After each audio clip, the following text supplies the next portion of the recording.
Many of you are probably familiar with memes like this, especially nearing or during the Christmas season or the silly season, as it's known by many. And of course, this has been an ongoing so called war, quote unquote, for going on maybe 20 years now, especially atheist groups pushing this sort of campaign. Now, while I do agree that Christ's Mass, as I call it, I mean, the name itself, the Mass of Christ, is a Catholic creation and even goes further back to Druids and so on, pagan roots in Europe. What I want to show you today is the reason why I think Christians ought to do well to think about the time as, is it really the season that Christ was born, let alone the reason? It's definitely not the season. Now, I'll show you some commentaries here. This is Clarke's commentary on Matthew and Luke.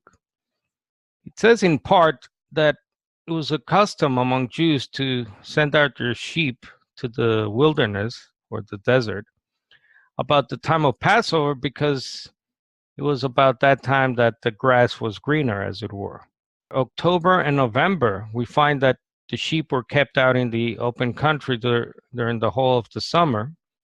And as these shepherds had not yet brought home their flocks, it's a presumptive argument that October had not yet commenced and that consequently our Lord was not born on the 25th of December, when no flocks were out in the field.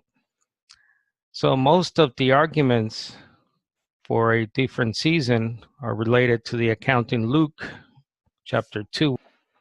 Furthermore, the Benson commentary, the birth of Christ has been placed in every month of the year by Christians, except December, which coincides with the winter so-called solstice. Different Christians from different regions during the first at least 200 to 300 years. Clement mentions that some Christians celebrated or observed the day on April or May, and Epiphanius June or July. Ellicott's commentary on Luke's version that the shepherds were abiding in the field, he says the season at which the grass is greenest is that just before the Passover. This appears the most probable date. The traditional season, which doesn't appear as such till the 4th century, may have been chosen to displace the old Saturnalia, which coincided with the winter solstice. And if you look up Saturnalia, that's the famous Greco-Roman. Gill's exposition, Jews say that the future redemption shall be in the night, and Jerome says it's a tradition of the Jews that Christ will come in the middle of the night, as was the Passover in Egypt. It's not likely that he was born, as is commonly received, at the latter end of December, in the depth of winter. Now, there's another account here in a book called Sacred Christmas Music. St. Gregory the Great in the late 6th century encouraged adopting some pagan customs as another method of spreading Christianity. One way this could be accomplished was by destroying religious idols and altars without doing the same to the buildings so that the pagans could still use the same familiar premises for worshiping Jesus Christ. Eventually, in the northern countries of Europe, the Feast of the Nativity replaced the peasant rites of the winter solstice, even though the actual date of Christ's birth is uncertain. So most scholars are inclined to believe the Nativity, or the virgin birth, occurred 8 to 6 BC. No sufficient data, however, exists for the determination of the month or the day of the event. The uncertainty of all the data discredits the computation. There's no historical evidence that our Lord's birthday was celebrated during the apostolic or early post-apostolic times. January 6th was earlier fixed upon.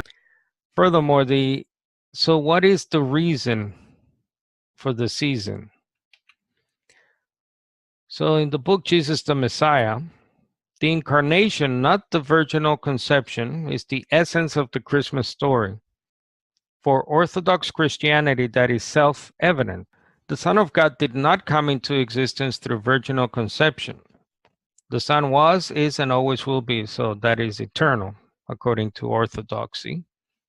The virginal conception was simply the means by which God brought about the incarnation of His Son.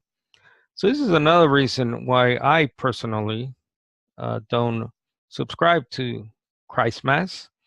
So, it's not the season, let alone the reason. So, as biblical Unitarians or as non Trinitarians that you may be. So, this incarnation capitalized reflected in many church hymns. So this is called How Many Kings? How many kings stepped down from their thrones? How many lords have abandoned their homes? How many greats have become the least for me? How many gods have poured out their hearts to romance a world that has torn all apart? And there's another one from Martin Luther.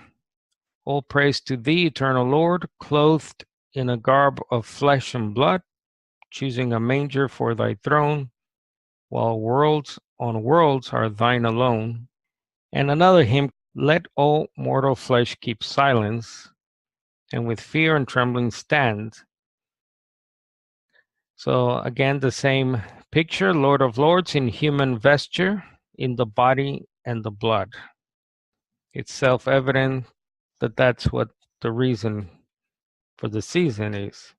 So the sad fact is that, as the saying goes, conquered Greece took captive her savage conqueror and brought her customs into the church.